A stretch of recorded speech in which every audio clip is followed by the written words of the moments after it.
In my seminars the last few years, I have covered what I have found to be those few simple basic principles that can make major changes in life and lifestyle.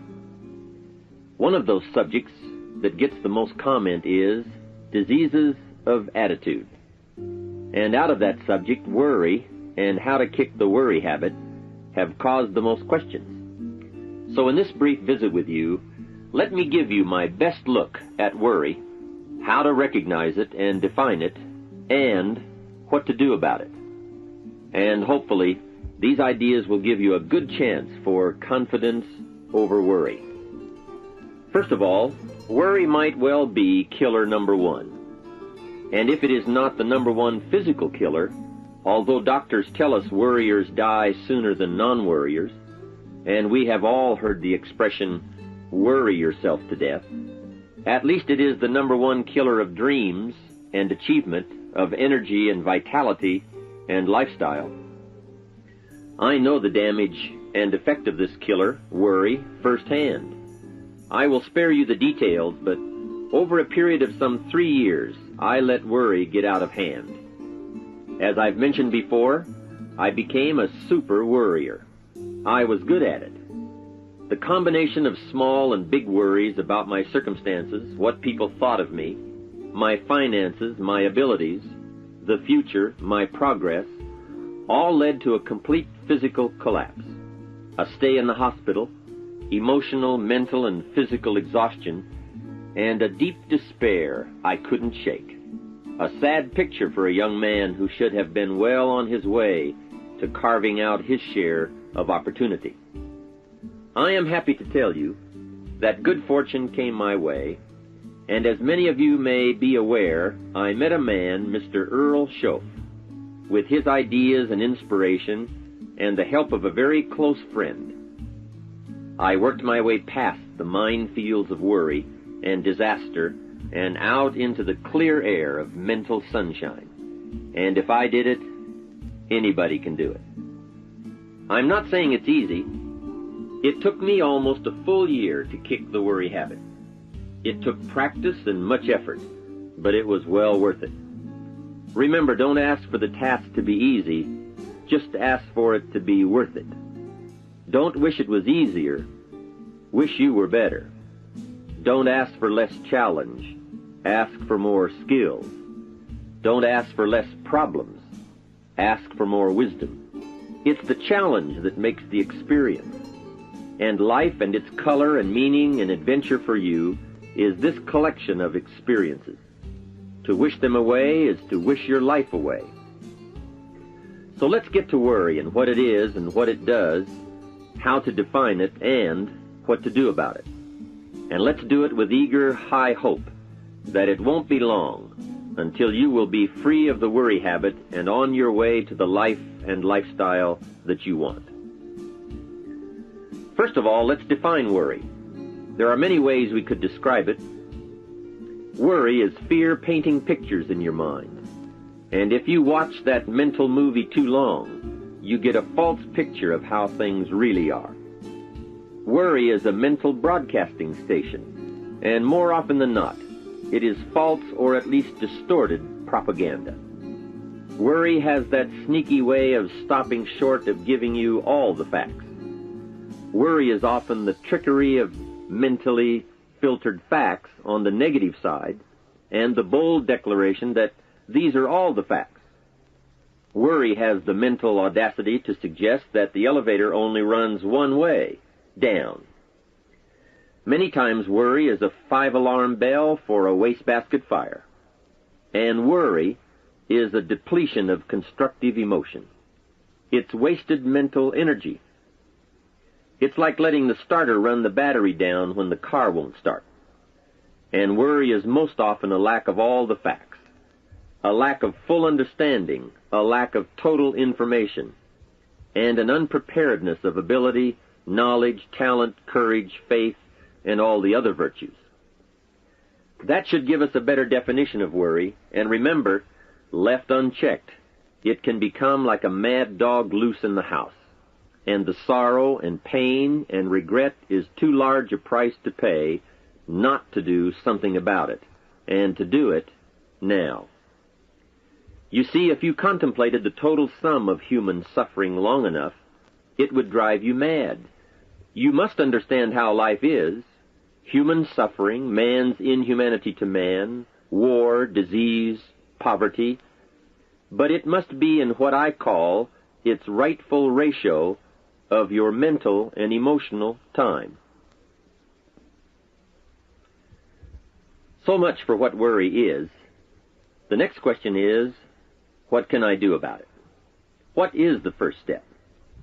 My best advice on this is to first recognize worry for what it is, admit what it does, and then decide you now want to be free.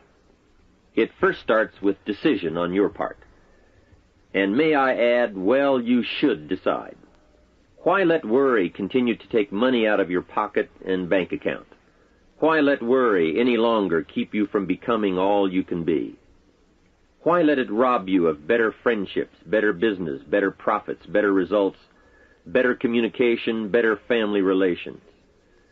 Why impose your worry on others any longer? It's a burden you can get rid of and a monkey you can get off your back. Why not be rid of those sinking, nagging feelings that all is not going to be well, that you can't do it, that it won't work out for the best? Worry is undue concern that takes up too much of your mental and emotional time. Now, we must all be concerned. Hey, life is no joke except to the jokers. Life and how to live it is a serious matter. It is risky, full of peril, and there are constant threats to the good we want and to the pursuit of happiness. However, it is undue concern, or concern that takes up too much mental time, that begins the harm. It's like a family planning a wonderful trip. While they certainly should be concerned about the condition of the car, the tires, and making sure they pick the proper route, it would be foolish to allow themselves to be completely turned negative with the thought that they might crash and kill the entire family. If that were the case, even if they went, the entire trip would be turned into one nightmare of fear, with the specter of chaos looming around every curve, rather than enjoying the wonderful trip they had planned for themselves and their family. A lot of people do that with their entire life. So, start to make these declarations, and if you mean it, they will start you on your way to confidence and adventure, free of the worry habit. Say first, I've had it with worry. I'm tired of being beaten down and hassled with all those negative mental pictures. I refuse to be tricked by false facts. I'm really not that weak. Never again do I want those sick feelings inside, those mental false alarms. I'm tired of the drain on my resources. I'm tired of the embarrassment of the lack of confidence. I don't want people, especially my family, to see me in this state anymore. I've got more to offer. I refuse to let my life be short-circuited any longer by letting my mind run wild with a distorted view of the facts, whether I bring it up or if it comes from someone else. Prove it to yourself.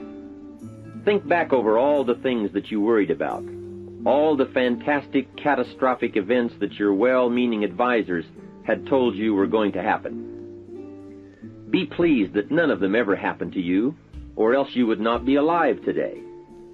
90% of the things you worry about never happen anyway.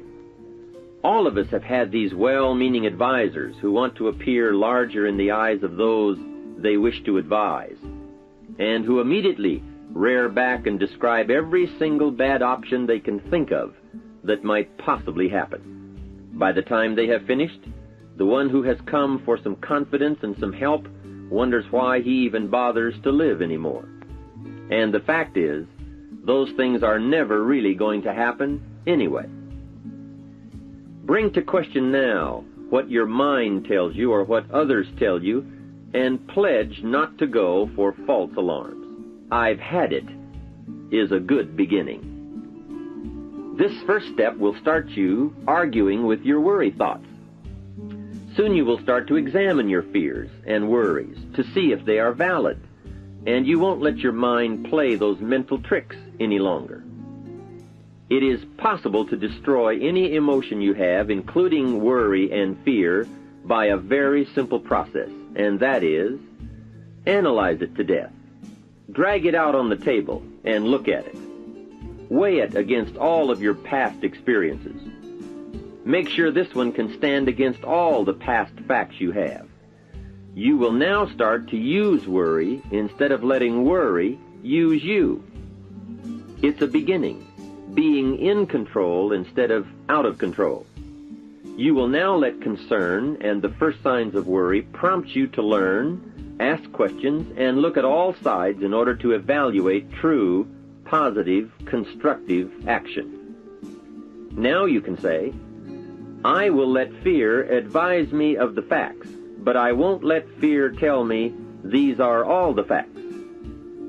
Nor will I let fear determine my reaction to the facts. I will gladly take up the war of faith over doubt, reason over fear, and positive expectation over worry. So talk to yourself right now into a change of attitude. Be persuasive. Go all out. Show yourself the hell if you don't, and the good life of answers and progress if you do. Say to yourself, what a fantastic feeling it must be to stop the panic drain on my mental energy, emotion, and physical strength. Imagine putting all that saved energy and emotion and strength into my action plans for the good life. Hey, accept the challenge. Believe your beliefs, doubt your doubts, stay on the campaign to give worry a bad time. Like being your own conscientious judge, say, I've had it with the presentation of a one-sided story. I sustain the objection that worry has failed to bring out all the facts. I despise these mental courtroom maneuvers that try to belittle my client, me. I demand the whole truth, and if worry will not be silent, I may cite him for contempt of the court of reason. Call up that scene often when worry wants to hassle you with the same old tricks and the same old results. It will work every time. Okay, let's move on to some really positive steps. If you can survive all that has happened to you up to this moment in your life, in spite of doing and thinking many of the wrong things, imagine how you can succeed by now starting to do some of the right things. First, the best answer to worry is confidence, and confidence starts first with awareness. Here is one of the most important lessons in life to learn. Life and business is like the changing seasons. And the real challenge of life is to learn how to handle the winter and take advantage of the spring. In short, that's it. You see, winter always comes, but so does the spring. Night follows day, but also day follows night. Sure, the tide goes out, but it always comes in. Opportunity follows difficulty as surely as difficulty follows opportunity.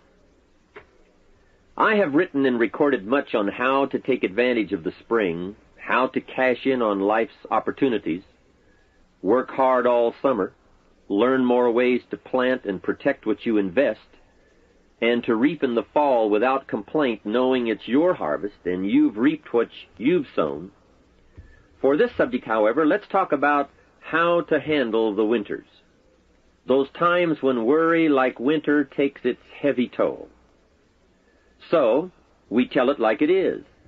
Winter always comes. So does the night. Some happenings in our life will always be a cause for concern. And sometimes concern turns to worry, and worry turns to fear. But remember, that is to be expected. Each day, each event, each season brings both expected and unexpected challenges that we must think about and make decisions on. Life is like a stream that flows continuously. The better we understand that, the better chance we have to produce good results out of all of our challenges. May I suggest something to you? I have a friend who is an avid skier. You know something? He can only ski in the wintertime. You can only hunt the elk when the snow falls in the high mountains and drives them down. That's called wintertime. You see, it's all right if it's 12 below. Just be prepared for the winter. And here is a good thought. A full, well-developed human being will find a way to take advantage of the winter, not just handle it. The big challenge is to make something out of each opportunity.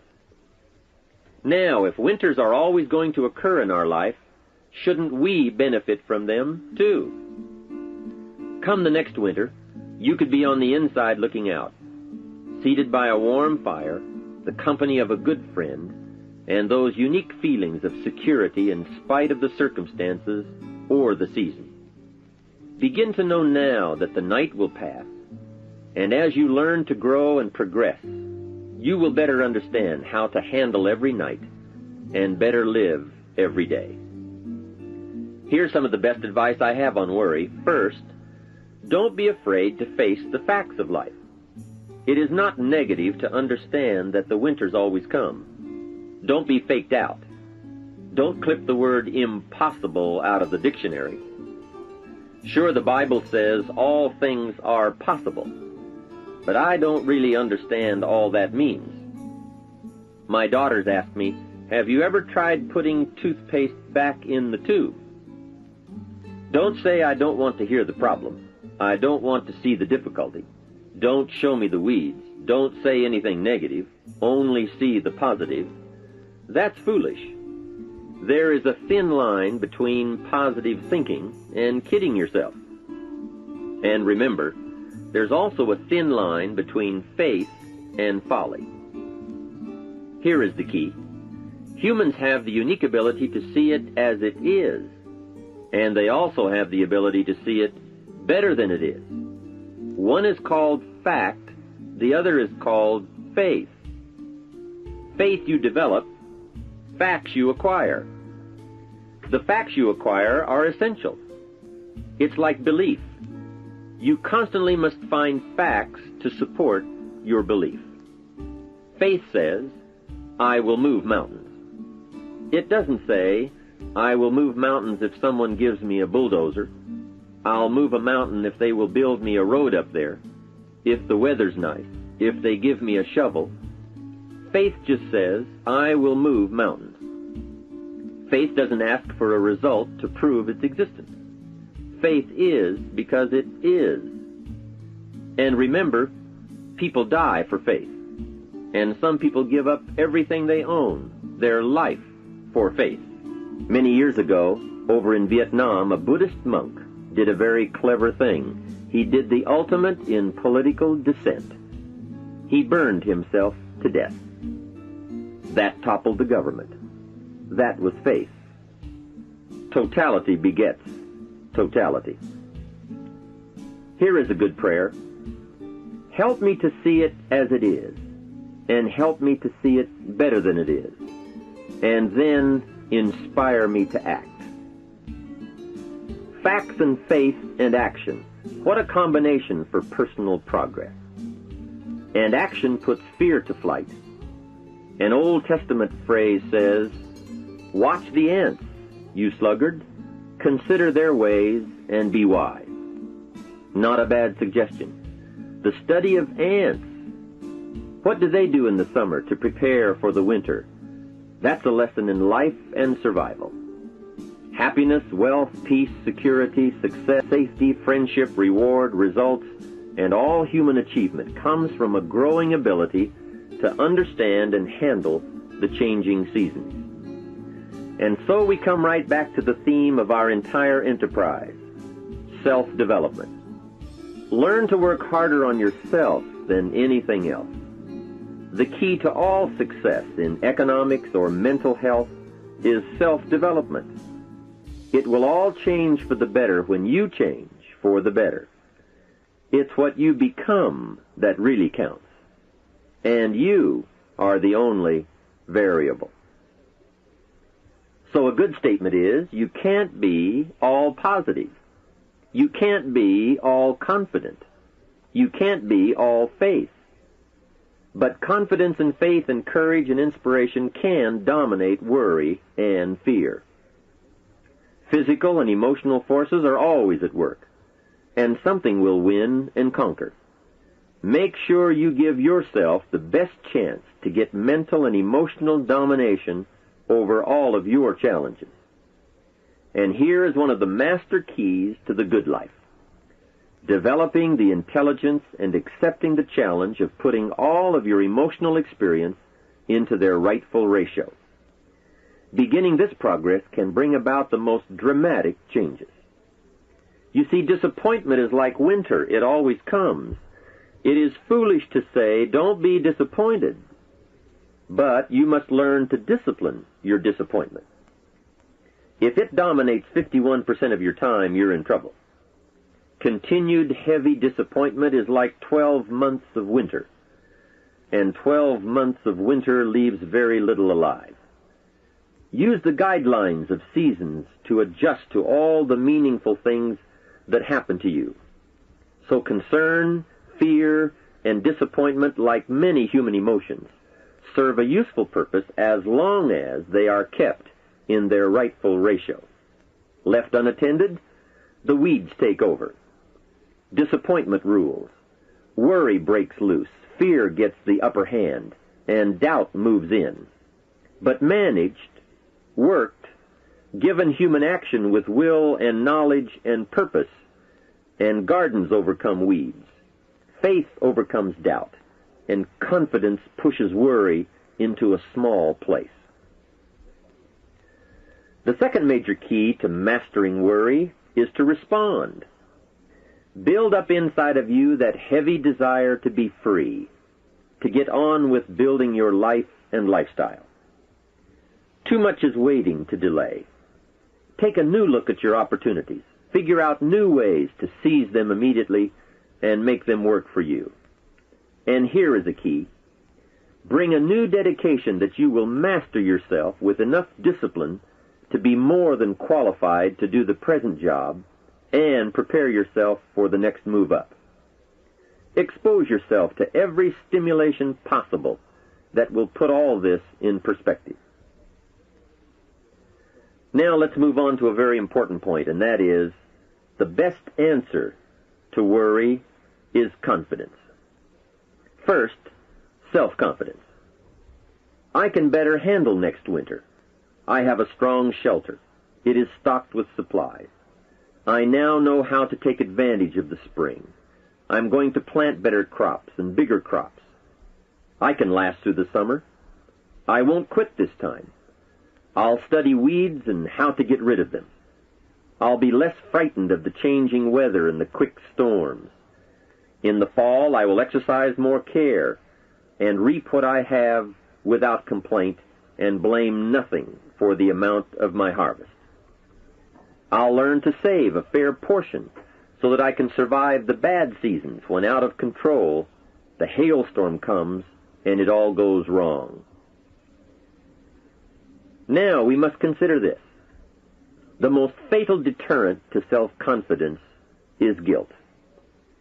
Not doing all you know how to do to the full extent of your present ability weakens the foundation for confidence. The biggest part of worry comes from the lack of this personal confidence. And lack of confidence comes from two major things. First, no goals or plans. And second, no daily discipline to achieve. The inaction to cure or handle small tasks is what starts the guilt process. And that always tends to make you look at what's wrong and expect the worst. So listen to the voices of creative experience. Let nature, experience, wisdom, books, everything speak to you and teach you. Remember, both opportunity and challenge await action. Everything yields to diligence. It's not what you can do, it's what you will do that counts. An undeveloped ability comes from three problems. First, lack of inspiration to find out. Second, lack of reasons to learn. And third, lack of applied time and action for developing those abilities. Remember, humans are remarkable, a marvelously functioning entity. Imagine how uniquely your body and mind have survived and managed to function in spite of all the worry. Humans don't die easy. They die hard. Develop a plan for your life rather than aimlessly drifting through it, the victim of circumstance. Create your own environment and learn to control it. You control your own mental environment by developing yourself. So go on a crash program to clean up decisions, get things done, get other things set up and started and organized. Start doing all the things that would make you feel better: exercise, diet, reading more books.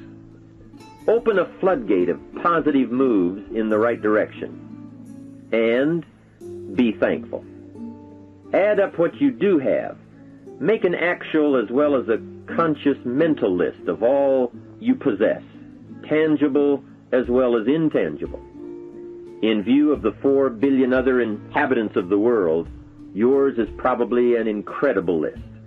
That list and being thankful should then lead to the big step of discipline. The discipline to sit up and listen, the discipline to pay attention, the discipline to give people and kids the gift of your attention, the discipline to be alert, take care of yourself, rest, eat properly, the discipline to talk well and practice good manners. Courtesy is contagious. Take one day and see what a variety of positive steps you can take and projects you can take on. At the end of the day, go over it. Write out the positive steps, the progress on projects, the rest, the exercise, the meals, the hobbies, calls, records, conversations, and letters. And speaking of calls and letters, write at least one encouraging letter or thank you note, and make at least one encouraging phone call or thank you call every week. Then have a friend help you, as one helped me, to get all the facts and prepare for action. From such a friendship, the greatest gift you can draw is the truth. To one of my dearest friends I said just the other day, as my friend, do me the one best thing you can do for me, and that is, tell me the truth. From there I can grow. I can start making wise decisions. We all admire poise, confidence, awareness, courtesy, good manners, courage, health, kindness, attention, beauty, speech, expression, and unhurried intensity and talent at work. This can be your life. Say with me today, today I will draw on all I've learned and practiced, from curiosity to confidence, and I will utilize it all to meet the experiences and challenges that may come my way or that I may seek out. And if all I know and do does not meet or match some unforeseen challenge or experience, I will keep careful notes and take them to my private conference table and try to figure them out and learn and grow. Mixed in my curiosity is thanks that I'm alive and able to see and feel and learn and handle and enjoy being human and being alive, and having been given a chance to turn challenge into experience. How great to have a mind to expand and a soul to nourish, to have hands that can feel, a heart that can experience, a mind that can inquire and learn, a soul that can soar, a body that can respond, to know love, sadness, hope, disappointment, accomplishment, failure, thrills, terror, appreciation, bafflement, wonder, awe, frustration, misery, confidence, courage, contentment, impatience, expectation, apprehension, fulfillment, music, sound, pictures, art, beauty, and harmony. To have all this happen to one is one thing. To know it is all happening is much more. I wish for you that you might develop a growing awareness of the world around you and your possibilities in it. Develop a sense of history and destiny, and be grateful for the opportunity that you have to participate in that grand endeavor.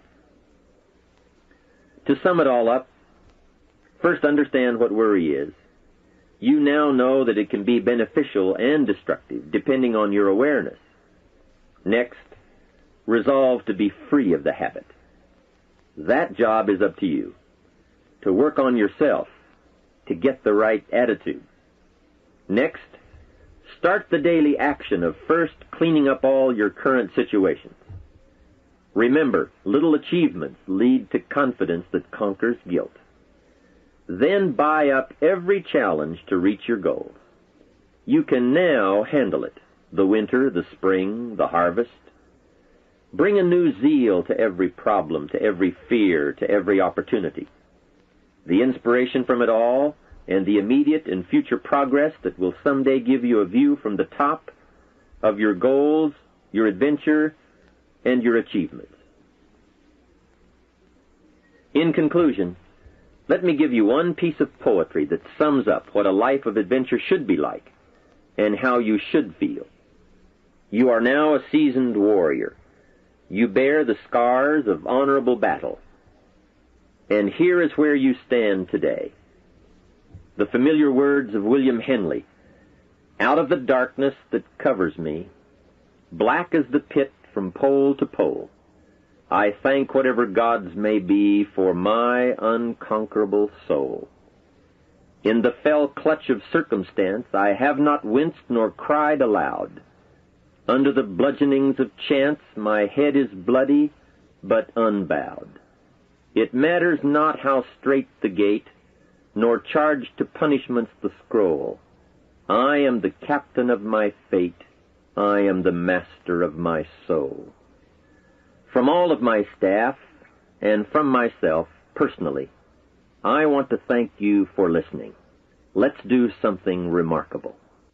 To receive more information on Jim Rohn's speaking schedule and products, please visit his website at www.jimrohn.com, where you can also subscribe to receive free the weekly Jim Rohn Easy newsletter. Or you can call Jim's office at 800-929-0434. In the Dallas-Fort Worth area, please call 817-442-5407. All mail should be directed to Jim Rohn International, 2835 Exchange Boulevard, Suite 200, South Lake, Texas, 76092. Thanks again for listening, and make it your best year ever.